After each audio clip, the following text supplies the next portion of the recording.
अच्छा हाँ हो पागल जा तारी बोल। हाई फाई रंगदार स्टाइल घायल कोइले बा तोहार समाइल वादा करा तनी रहब शरण में कोनो फायदा नहीं है। एगो लड़की बसल बिया मन में जवन संगे पढ़ेले ट्यूशन में हमर भाई होई कोली ओकरे कोन में जवन संगे पढ़ेले ट्यूशन में। समझ में आइल? पागल भइल बड़ा का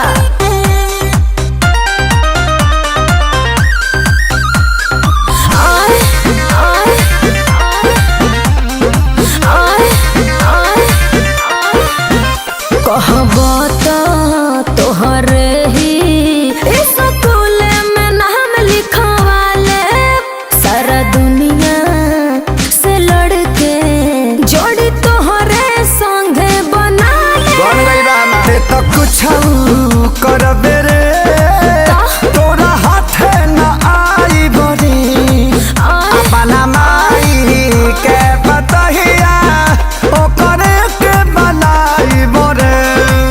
खर्चा से अपना घुमाइब लंदन में सोना हो एगो लड़की बसल बिया मन में जवन संगे पढ़ेले ट्यूशन में ओकरे संगे शादी होई ना दगनी जमे लड़की पढ़ेले ट्यूशन में।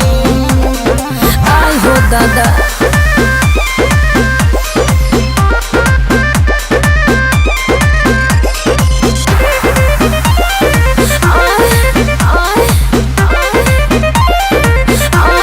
हमरा से उसुनार ना होई चुना मुनिया बात बना रही। भल साटे माथे पर बिंदी चाहे के तो नो पेनी नो थुनिया मुँह पर मेकअप मारी के ते तो चमकत बाड़े रे झूठो पवन खेसारी लगवा ते तो झमकत बाड़े रे।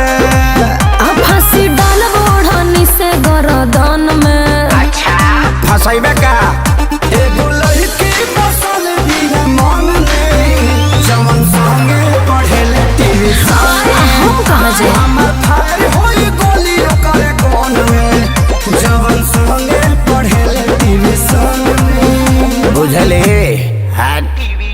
आए